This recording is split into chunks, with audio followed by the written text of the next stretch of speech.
शांताकारं भुजगशयनं पद्मनाभं सुरेशं विश्वाधारं गगनसदृशं मेघवर्णं शुभांगं लक्ष्मीकान्तं कमलनयनं योगिविरधानगम्यं वंदे विष्णुं भवभयहरं सर्वलोकैकनाथं। ओम विष्णवे नमः। जय श्री राधे कृष्ण। आप सभी का आपके अपने YouTube channel BK Mishra present में बहुत बहुत स्वागत है। आइए आज आप सब सुनेंगे अपरा एकादशी व्रत की कथा। आप सभी भक्तों को अपरा एकादशी व्रत की ढेर सारी शुभकामनाएं। आप सभी के जीवन में भगवान विष्णु माता लक्ष्मी की कृपा से आप सभी को सभी प्रकार के सुख और समृद्धि की प्राप्ति हो। ज्येष्ठ मास कृष्ण पक्ष की एकादशी को अपरा एकादशी और अचला एकादशी के नाम से जाना जाता है। यह व्रत महान पुण्य फल को प्रदान करने वाली है। जो भी भक्त सच्ची श्रद्धा के साथ नियम और निष्ठा के साथ अपरा एकादशी का व्रत धारण करते हैं, नियमों का पालन करते हैं, कथा श्रवण करते हैं, इससे भगवान विष्णु अपने भक्तों के सभी प्रकार के पाप और ताप को नष्ट कर देते हैं। यह व्रत महान यश प्रदायक व्रत है। ब्रह्म हत्या, भूत प्रेत पिशाच योनि से मुक्तिदायक है। पर निंदा आदि पाप कर्म नष्ट हो जाते हैं। इस तीन विशेष प्रकार से भगवान लक्ष्मी नारायण की पूजा करनी चाहिए, जो कि शेष शैया पर विराजमान हो। उन लक्ष्मी नारायण की इस दिन विशेष करके पूजा करनी चाहिए। तो आइए सुनते हैं अपरा एकादशी व्रत की कथा। अगर आप एकादशी व्रत के उपलक्ष्य में ब्राह्मण दक्षिणा, अन्नदान, वस्त्रदान आदि के लिए देना चाहते हो तो आप अपने श्रद्धा और सामर्थ्य के अनुसार हमें डिस्क्रिप्शन में जाकर के वहां से गूगल पे, फोन पे या अकाउंट नंबर के माध्यम से आप अपने श्रद्धा और सामर्थ्य के अनुसार हमें ब्राह्मण दक्षिणा प्रदान कर सकते हैं। तो आइए सुनते हैं अपरा एकादशी व्रत की कथा।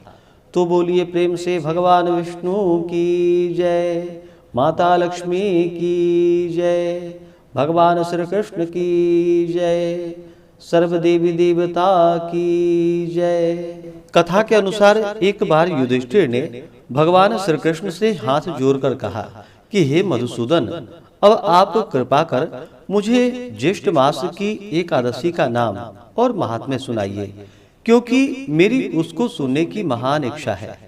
पांडु नंदन के ऐसे वचन को सुनकर भगवान श्री कृष्ण ने कहा कि ज्येष्ठ मास की कृष्ण पक्ष की एकादशी का नाम अपरा है, क्योंकि यह अपार पापों को नष्ट करने वाली है। इस एकादशी व्रत करने वाले को ब्रह्म हत्या, भ्रूण हत्या, गोत्र हत्या, मित्र हत्या, पर निंदा, पर स्त्री रमण का पाप तथा और भी अनेकों प्रकार के पाप नष्ट हो जाते हैं। झूठी गवाही देने का पाप, झूठा चिकित्सक बनकर रोगियों को मारने का पाप तथा और भी अनेकों प्रकार के पाप अपरा एकादशी का व्रत करने से निस्संदेह ही नष्ट हो जाता है। कार्तिक मास में पुष्कर में स्नान करने का जो पुण्य फल होता है एवं माघ मास में प्रयाग जी में त्रिवेणी में स्नान एवं वेणी माधव के दर्शन करने का जो पुण्य फल है तथा फाल्गुन मास में शिवरात्रि व्रत करने एवं काशी जी में भगवान विश्वनाथ जी के दर्शन का जो पुण्य फल होता है, वह सभी पुण्य फल एकमात्र अपरा एकादशी का व्रत करने से प्राप्त हो जाता है। गया जाकर पितरों को पिंडदान करने का जो महान फल होता है एवं सिंहस्थ गुरु में गोमती स्नान का जो महान पुण्य फल होता है और कुंभ में केदार दर्शन का जो महान फल होता है तथा स्वर्णदान, अश्वदान, गजदान, भूमिदान, विद्यादान, अन्नदान, कन्यादान इत्यादि महादानों का जो फल होता है, वह महान पुण्य फल केवल एकमात्र अपरा एकादशी का व्रत धारण करने से हो जाता है। यह पाप रूपी वृक्षों को काटने के लिए अत्यंत ही पैनी कुल्हाड़ी है और कष्ट रूपी तृण समूह के लिए अग्नि और महान पाप रूपी अंधकार को नष्ट करने के लिए भगवान भुवन भास्कर का दिव्य प्रकाश है। कहने का तात्पर्य यह है कि अपरा के समान पापों को नष्ट करने वाला कोई भी पुण्य फल नहीं।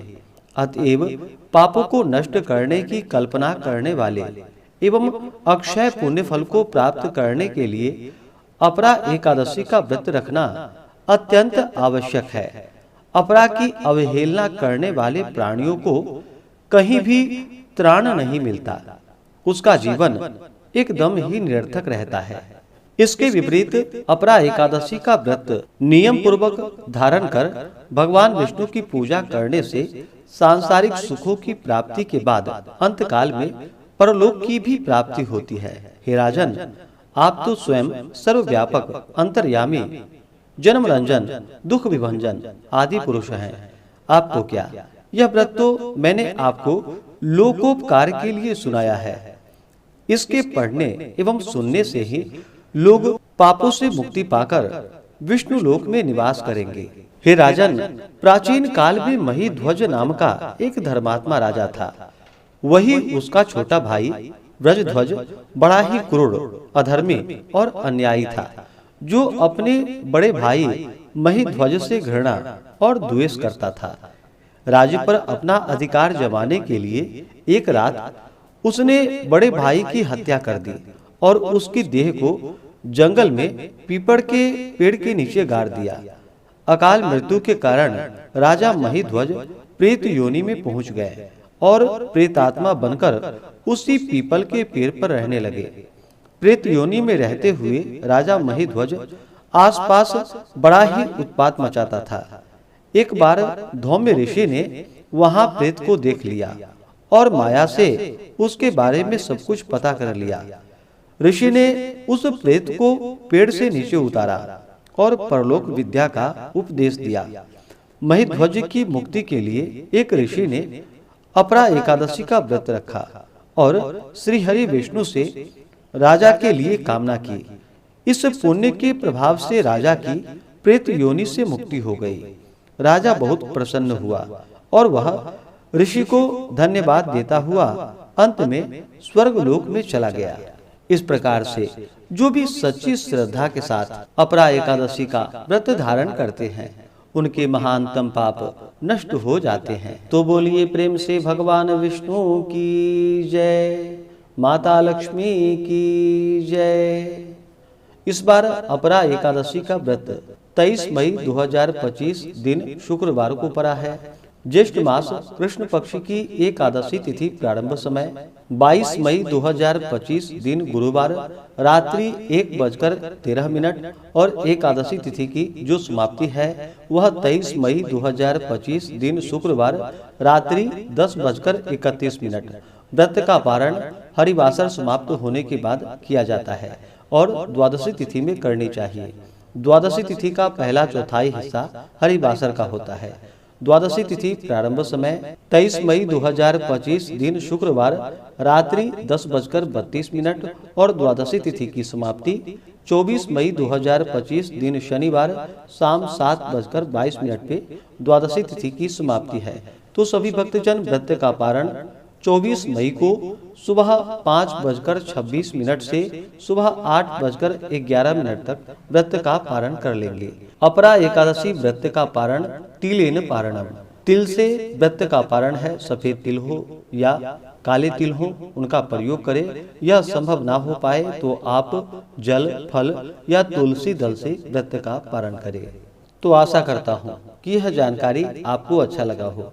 इसी प्रकार से ज्ञानवर्धक जानकारियाँ प्राप्त करते रहने के लिए, व्रत पूजा के बारे में जानने के लिए, कथा को सुनने के लिए चैनल पे अगर आप पहली बार आए हैं तो चैनल को लाल बटन दबा करके सब्सक्राइब करें। साथ में बेल आइकन घंटी को दबाएं ताकि आने वाली वीडियो का नोटिफिकेशन आपको समय से मिलता रहे। वीडियो को लाइक करें, शेयर करें। सुखी रहें और स्वस्थ रहें। जय श्री राधे कृष्ण। धन्यवाद।